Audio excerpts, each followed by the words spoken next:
Je passe à vous, Kakpotia Marie-Claire Coulibaly. Je le disais tout à l'heure, vous avez fondé une ONG qui s'intitule Les Orchidées Rouges. C'est la première ONG française spécialisée dans la prise en charge globale des femmes victimes d'excision et de mariage forcé. Et c'est vous qui avez créé cette ONG, et vous-même, vous avez été excisée à l'âge de 9 ans. Vous avez, avec cette ONG, déjà accompagné plusieurs centaines, je crois près de 900 survivants de l'excision, de mariage forcé et d'autres types de violences sexistes et sexuelles en France, à savoir notamment en Nouvelle-Aquitaine, du côté dans la région lyonnaise et aussi en Île-de-France. Alors, peut-être d'abord, pourriez-vous nous dire ce que vous faites exactement auprès de ces victimes, comment vous les aidez, peut-être nous donner aussi des définitions des mutilations sexuelles féminines et nous expliquer quelles sont ces raisons socioculturelles de ces pratiques et comment on fait pour les éradiquer. Vous avez la parole. Très bien. Bonsoir à toutes et à tous. Je suis ravie d'être parmi vous cet après-midi et merci de m'avoir introduite. Je vais vous parler du travail des orchidées rouges et des mutilations sexuelles féminines. Donc j'ai une présentation normalement. Très bien, merci. Donc les orchidées rouges. Allez-y. Oui. Les orchidées. Oui. Ah, pardon. J'ai quelque chose. Ah, pardon. Vous avez le petit boîtier. Très il bien. suffit d'appuyer sur le, je pense, sur le vert. Voilà. Parfait. Les Orchidées Rouges sont une ONG internationale qui milite pour l'éradication des mutilations sexuelles féminines, du mariage forcé et de toutes les violences sexistes et sexuelles, mais avec vraiment une spécialisation sur les mutilations sexuelles et le mariage forcé, qui sont des thématiques très peu abordées et très tabous et également méconnues. Nous avons le statut consultatif auprès du Conseil économique et social des Nations Unies et nous sommes une ONG d'intérêt général dont donc les missions principales sont d'éradiquer les mutilations, comme je viens de vous le dire, mais aussi d'émanciper mentalement, physiquement et socialement les femmes. Et l'émancipation mentale, pour nous, c'est très important parce que c'est d'elle que découle le reste après. Nos axes d'action. Aux Orchidées Rouges, nous agissons à travers 3 grands axes d'action. Il y a la prévention qui consiste à informer et sensibiliser le grand public et également les professionnels à travers des conférences, des expositions artistiques, des ateliers d'art-thérapie qui donnent lieu à des lectures théâtrales dans lesquelles performent des femmes qui ont subi des mutilations et que nous avons accompagnées et qui ont développé leur pouvoir d'agir et qui arrivent à se mettre devant un public en actrices du changement pour que ce qui leur est arrivé n'arrive pas aux autres. Nous faisons également des sensibilisations auprès des communautés, notamment en Côte d'Ivoire, dans les villages. On intervient dans les villes, mais aussi dans les villages, parce que les traditions ont la peau dure, donc il faut aller dans les villages aussi pour changer les mentalités. On intervient vraiment auprès d'un public varié, c'est-à-dire qu'on peut intervenir dans des universités, dans des grandes écoles, dans des lycées, dans des collèges, pour sensibiliser les gens, que ce soit en France, en Côte d'Ivoire ou ailleurs dans le monde. Et nous faisons également des formations. Parce que je disais qu'il y avait une méconnaissance de ce sujet, y compris par les professionnels qui ne sont pas formés. Et si les professionnels ne sont pas formés, on a un problème pour la prévention. Je prends un exemple, un médecin qui n'est pas formé et qui ausculte une femme qui a subi une mutilation, il ne pourra pas aborder cette question avec cette femme. Et ce qui va se passer, il faut savoir que même en France, il y a des femmes qui ont subi ces violences, qui pensent qu'elles sont totalement normales et qui vont répéter cela avec leurs petites filles. Donc former les professionnels, c'est leur donner des outils pour aborder ces sujets sans crainte, pour pouvoir sensibiliser les parents et les alerter sur les risques encourus lors des vacances scolaires dans leur pays d'origine, quand ces parents sont issus de pays qui pratiquent ces violences. Le deuxième axe des Orchidées Rouges, c'est l'accompagnement holistique et gratuit des femmes et des filles menacées ou survivantes d'excision ou de mariage forcé. Dans ce cadre, j'ai créé 3 centres régionaux. Le premier, c'est à Bordeaux, le deuxième à Lyon, le troisième en Côte d'Ivoire, et il y a une annexe à Paris. Cet accompagnement est spécifique parce qu'il va au-delà de l'aspect purement médical. C'est un accompagnement qui est interculturel parce qu'il est important de comprendre ces problématiques pour accompagner les personnes de la bonne manière pour éviter de créer d'autres traumatismes.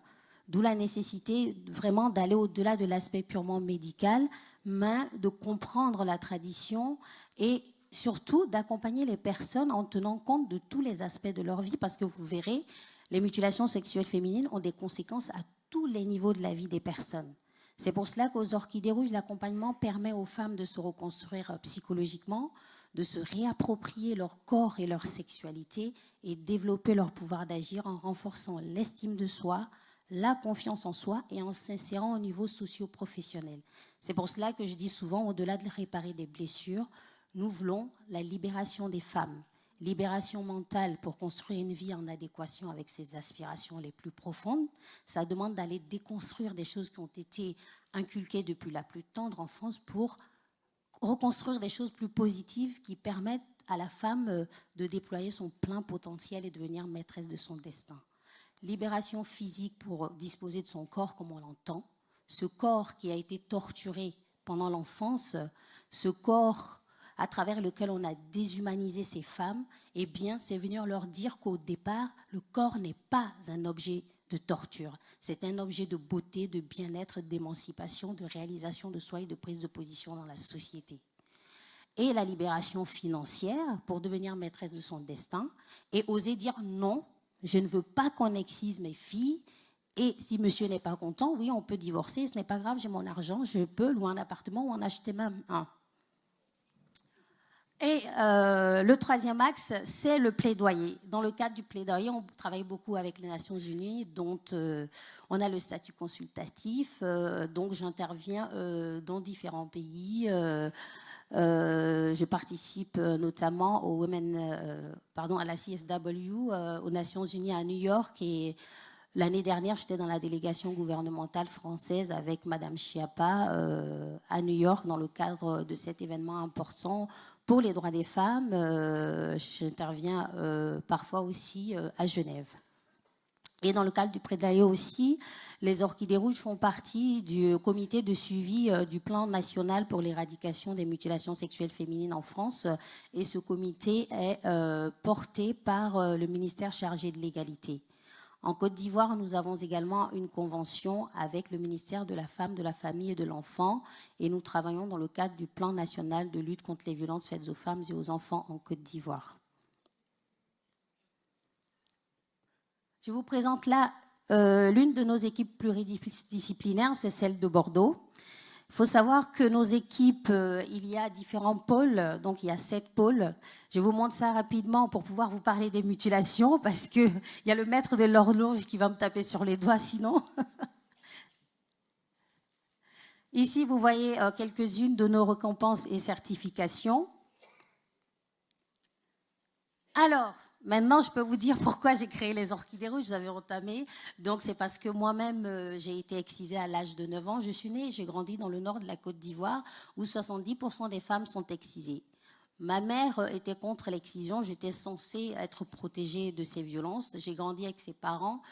Elle avait interdit à ses parents de m'exciser, mais je suis allée en vacances dans la famille de mon père où j'ai été piégée. On m'a fait croire que j'allais à une fête, mais c'était pour m'exciser. Et en 2016, j'habitais à Bordeaux. J'ai décidé d'en finir avec cette excision qui me hantait depuis longtemps. Et je me suis aperçue qu'il n'y avait pas d'association dans ma région, il n'y avait pas non plus de solution de reconstruction. J'ai dû me rendre en région parisienne où j'ai bénéficié uniquement d'une chirurgie. Donc ça m'a permis de réaliser qu'il n'y avait pas grand-chose en fait en France, et il n'y a pas qu'en France, d'ailleurs la France est l'un des pays en avance dans la lutte et dans l'accompagnement des personnes, et même pour le pays qui est en avance, il n'y avait pas grand-chose. Et c'est ainsi qu'un mois après ma reconstruction, je me suis dit je ne peux pas rester sans rien faire, il faut que je crée une structure pour que ce qui m'est arrivé n'arrive plus aux autres, et aussi pour dire aux survivantes, vous pouvez avoir le dernier mot, vous pouvez devenir victorieuse, sortir victorieuse de ce que vous avez subi. C'est comme ça que j'ai créé les Orchidées Rouges pour aussi proposer des solutions nouvelles et complètes aux survivantes.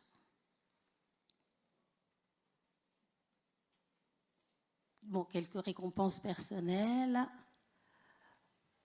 Quelques-uns de nos partenaires que vous voyez ici, des parutions presse. Et maintenant, on va parler des mutilations sexuelles féminines.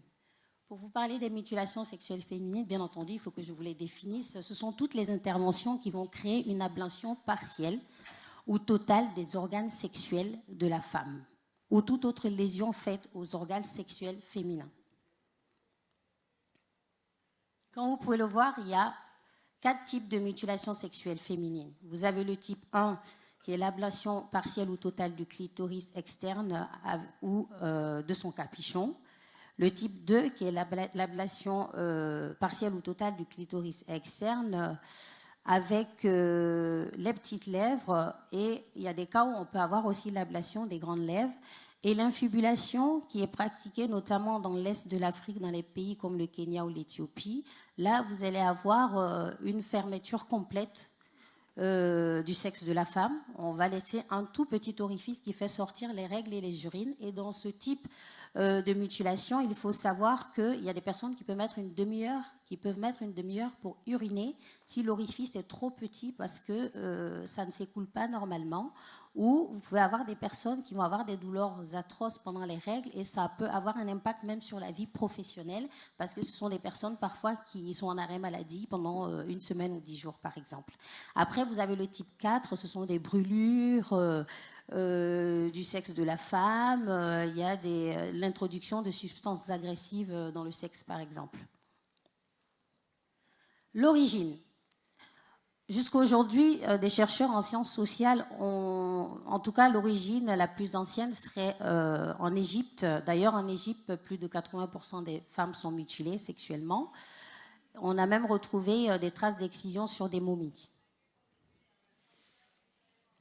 L'ère géographique, contrairement à ce que les gens croient, ce n'est pas qu'une problématique de femmes noires et ce n'est pas qu'une problématique africaine. C'est un fléau mondial qui touche beaucoup de femmes dans le monde, vous allez le voir. Donc là, vous voyez, il y a des pays d'Afrique, il y a des pays d'Amérique latine, il y a des pays européens, c'est la diaspora notamment, mais il faut savoir aussi que l'excision a existé jusque dans les années 60 dans des pays comme la France ou les États-Unis et ailleurs, en milieu hospitalier. Ce n'était pas traditionnel, c'est-à-dire qu'en milieu hospitalier, on excisait les femmes qui étaient dépressives, hystériques, qui se masturbaient ou qui avaient l'épilepsie, par exemple. Donc, c'est vraiment un fléau mondial. J'en profite pour alerter tout le monde. Arrêtons de croire qu'en France, ça ne nous concerne pas. Ça nous concerne. Et j'ai envie de dire, même si ce n'était pas pratiqué ici, tout ce qui touche l'humanité, que ce soit à l'autre bout du monde ou ici, ça nous concerne parce qu'on est tous des humains, on fait un. C'est ce que je crois en tout cas. Et vous avez pu le voir, il y a des pays aujourd'hui où c'est totalement légal de pratiquer les mutilations, hein, comme en Irak, en Indonésie, en Sierra Leone. C'est-à-dire que ce n'est pas du tout un crime. Il y a 6 pays encore dans le monde, comme vous l'avez vu, où les mutilations sont totalement permises. Vous voyez, les chiffres sont alarmants. 230 millions de femmes dans le monde. Jusqu'à l'année dernière, on était à 200 millions de femmes dans le monde. Et cette année, une nouvelle étude de l'UNICEF a montré une hausse de 15%, donc 230 millions de femmes dans le monde. Parce qu'avec le Covid, il y a eu une hausse aussi. Il faut savoir que l'école sauve des mutilations. Et pendant le Covid, les écoles étaient fermées. Donc tous les programmes de protection dans les pays étaient fermés aussi. Donc ils en ont profité pour exciser en masse les petites filles et aussi pour les marier dans la foulée précocement, parce qu'il y a des pays où on ne conçoit pas qu'une jeune fille soit désœuvrée parce qu'il y a le risque qu'elle tombe enceinte et hors mariage et c'est un déshonneur, donc on les mariait dans la foulée aussi. En France, il faut savoir qu'il y a 125 000 survivantes d'excision sur le territoire et parmi les filles de ces femmes, 3 sur 10 risquent l'excision à leur tour lors des vacances scolaires dans le pays d'origine des parents. Et c'est encore d'actualité. On a encore des appels d'école où les infirmières scolaires découvrent des mutilations de petites filles. C'est pour ça qu'on forme aussi les professionnels de l'éducation nationale pour qu'ils soient aussi des acteurs de la prévention et qu'ils soient alertes quand une petite fille ou une jeune fille change de comportement après les vacances scolaires ou même avant les vacances scolaires. Pourquoi les mutilations? Il y a différentes raisons socio-culturelles qui expliquent ces violences. Mais quoi qu'il en soit, ce qu'il faut retenir, c'est que c'est la réaffirmation de la domination masculine sur les femmes. Donc, quand on nous parle du fait de rester vierge jusqu'au mariage, une fois mariée, rester fidèle à son mari, pour moi, c'est une façon de contrôler le corps des femmes. Quand on nous parle d'hygiène et d'esthétique, pour être propre et être esthétique, s'il faut être amputé d'un organe, ça coûte cher. Ça coûte cher, même si on dit qu'il faut souffrir pour être belle. Donc, il faut savoir que c'est facteur d'exclusion dans les sociétés. Hein. C'est-à-dire que moi, je suis allée dans des villages, j'ai rencontré des jeunes filles qui ont dit, à 17 ans, j'ai demandé à être excisée parce que j'étais la seule à ne pas l'être et on me rejetait. Elle a demandé à être excisée. Il y a des femmes qui sont excisées pendant les accouchements quand elles sont avec des accoucheuses traditionnelles. Sans leur demander leur avis, on les excise sans qu'elles le sachent. Et c'est après qu'elles découvrent quand elles voient un médecin, par exemple. Les conséquences, il y a différentes conséquences, comme vous pouvez le voir. Il faut savoir qu'il y a les conséquences immédiates, c'est-à-dire que vous pouvez avoir des hémorragies qui entraînent la mort. Et selon l'OMS, une victime sur 4 meurt soit immédiatement ou plus tard dans sa vie de femme adulte, notamment lors des accouchements. Et d'ailleurs, lors des accouchements, vous avez un risque de décès plus important chez une femme qui a subi une mutilation sexuelle. Donc, la femme peut décéder et ou son enfant. Et vous avez les dépressions qui sont plus importantes chez ces femmes. Vous avez également les douleurs lors des rapports sexuels. Vous avez la diminution ou l'absence totale de désir sexuel ou de plaisir sexuel. Il y a du traumatisme aussi au niveau psychologique. Donc, ce sont vraiment des conséquences très graves. Il y a aussi la transmission de maladies comme le VIH ou les maladies sexuellement transmissibles parce que les jeunes filles sont mutilées avec le même couteau ou avec la même lame.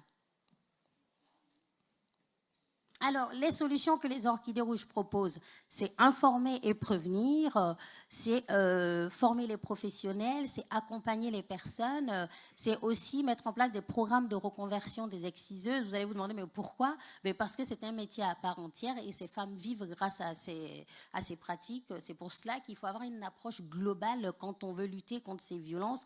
Il faut vraiment aller trouver des solutions à tous les niveaux, c'est-à-dire éduquer les personnes, reconvertir les exciseuses également, accompagner les victimes, parce que quand on accompagne des femmes, qu'elles s'en sortent et qu'elles s'émancipent, elles sont à même de protéger les générations d'après. C'est pour cela que la reconstruction est très importante. Vous avez aussi le fait de signaler. Il faut signaler. Il faut aussi favoriser l'émancipation financière des femmes, parce que j'ai souvent entendu les femmes me dire « je n'avais pas le choix, si je n'excisais pas ma fille, mon mari allait me mettre dehors ou ma belle famille allait me mettre dehors ». C'est pour ça que l'émancipation est très importante également. Je vous remercie pour votre écoute.